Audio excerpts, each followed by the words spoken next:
向导。叶晨口中轻轻念叨一句，问道：你跟向导见过面吗？没有，那人解释道，我不知道向导究竟是谁，我们这次到纽约醒过来的时候就已经在一个封闭的车库内了，组织在那里留下了任务所需的装备以及一些资料。资料里把目标的亲属关系以及社会关系都列了出来，还有他们身边的高手情况，因为知道会有几名高阶武者，所以特地给我们准备了增强过的武器，还提醒我们有哪些需要注意的地方，应该采取什么样的战术，随后给我们留一定时间熟悉信息，然后我们等出发的通知。到现场之后，向导通过中转告知我合适的进攻时机。叶晨问道，中转是什么意思？那人道，组织不允许我们和向导之间有任何形式的直接联系，所以向导会把情况对接给他在组织里的对接人，然后对接人再把消息传递给我。叶晨问他，你的对接人通过什么方式给你传递信息？那人回答道，他们给我们留了通讯设备，不过只有我的设备才能听到对接人的声音。叶晨又问，你的对接人是男的还是女的？那人摇了摇头，用了变声器，我也不知道是男是女。叶晨这时候说道，这么说来，我那个三舅妈应该就是你口中的向导，是他把合适的进攻时间汇报给了你的对接人，你的对接人在指挥你发起攻击。那人点头道，应该是，我看到那个被爆出来的女人好像也是服毒自杀了，她肯定是组织的人。叶晨问他，那你收到的命令是把里面的人全部杀掉，还是要留某些人做活口？那人开口道，命令是不让我们留任何活口。叶晨皱了皱眉，那岂不是连向导也要杀？向导自己知道吗？那人摇了摇头，我也不知道他知不知道。叶晨问他，你对向导有了解吗？没什么了解。那人摇头道，向导死士在组织里只是不同的身份而已，这其中死士的消息最为闭塞，因为我们一直在组织的严密监视下，等同于囚犯，所以几乎没什么额外的信息了解途径，组织让我们知道什么我们就知道什么，组织不让我们知道的我们也一概无从得知。叶晨轻轻点了点头，又问他，如果你们任务完成，后续是什么流程？那人便道，任务完成后，我们要撤回车库，然后在那里接受药物注射，剩下的就不用我们操心了，组织会把我们带回去。叶晨看着他，开口问道，你的手下都服毒自杀了，你的组织会怎么对待你们的家人？那人道，我们这次是任务失败，组织会把我们定义成为应主尽忠，所以他们不会为难我们的家人，相反，他们会给我们的家人更好的待遇。叶晨淡淡道，怪不得你和你的手下服毒自杀的时候都很果断。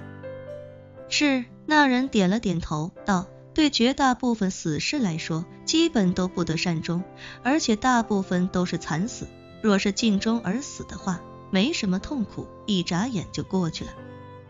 还能给家人换来更好的生活条件，也算是死得其所。叶晨又问，那你们死士的规模有多大？死士的规模，那人想了想，摇头道，我也不知道。我们所在的死士营共有1100户，死士1900人，总人口男女老幼加起来大概几千人吧。叶晨惊讶地问道，这么说来，你们的组织不止你们这一部分死士？对，那人点头说道，世界各地都有死士营，但具体有多少我也不知道。叶晨心中愈发震惊，沉思片刻，再度问道，你说你来之前被注射了药物，醒过来就已经到纽约了，那你知道你一共昏迷了多久吗？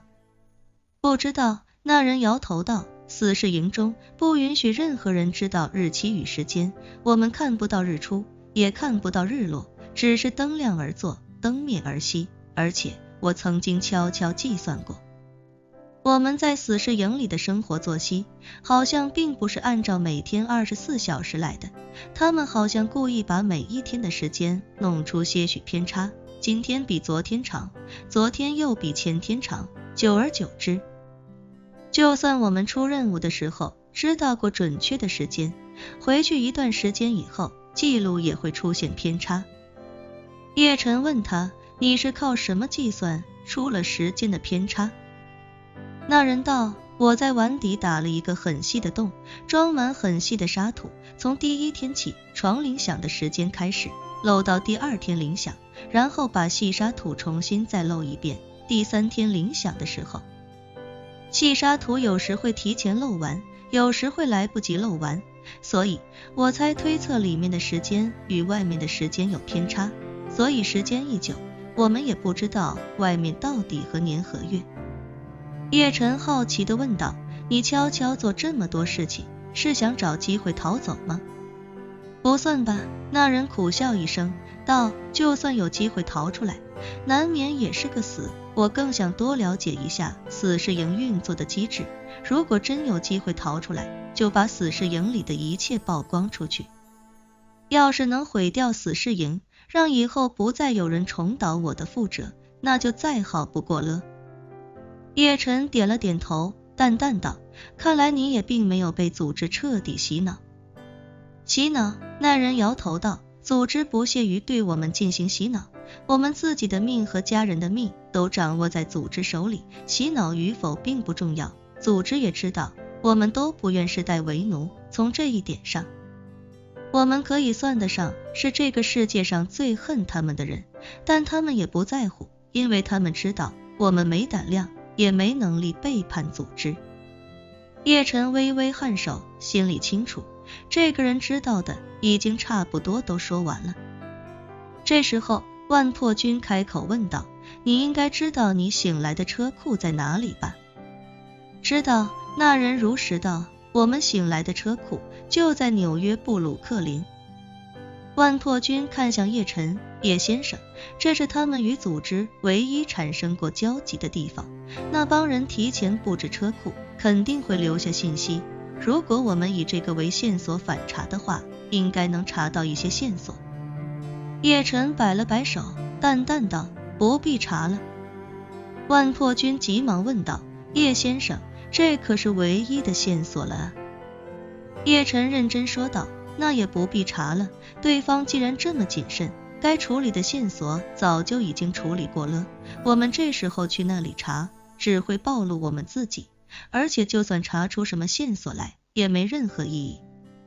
我们现在还远没有实力去跟一个这样的组织一较高下，我们现在知道的只有死士和向导，而且我们也不知道他们到底有多少死士，多少向导，更不知道除了死士和向导之外，他们还有什么其他的组织架构，说不定对方的真正实力比我们想象的还要大。万破军微微迟疑片刻，还是轻轻点了点头。连叶晨都这么说，他便也不敢轻举妄动了。叶晨看向那人，淡淡道，你今天配合得很好，不过我暂时还不准备杀你。说完，他对万破军说道，破军，我要走了，你把他秘密带到叙利亚去好好照料，不要让万龙殿核心成员外的任何人知道他的存在。万破军不假思索地点头道，叶先生放心，我会安排好的。叶晨又看着那人问道，你叫什么名字？那人面露感激地说道，回叶先生，在下547。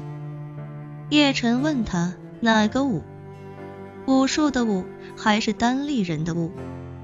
都不是。那人苦笑道，是个编号，我没有姓，也没有名，就连我的先祖也不知道自己原本姓什么，我们只是生下来被组织给予一个编号，然后就以这个编号为名而已。叶晨心中五味杂陈，沉默片刻，轻轻点了点头，认真道，你好好活着，我会让你亲眼看到这个组织彻底灭亡。547的眼中忽然闪烁着前所未有的奇迹之光，紧盯着叶晨，恭敬地问道：叶先生，在下回答了您这么多问题，希望您能看在在下这么配合的份上，告诉在下，您究竟是如何将我体内那股力量彻底封印住的？叶晨冷冷一笑，开口道：我的力量远比他强。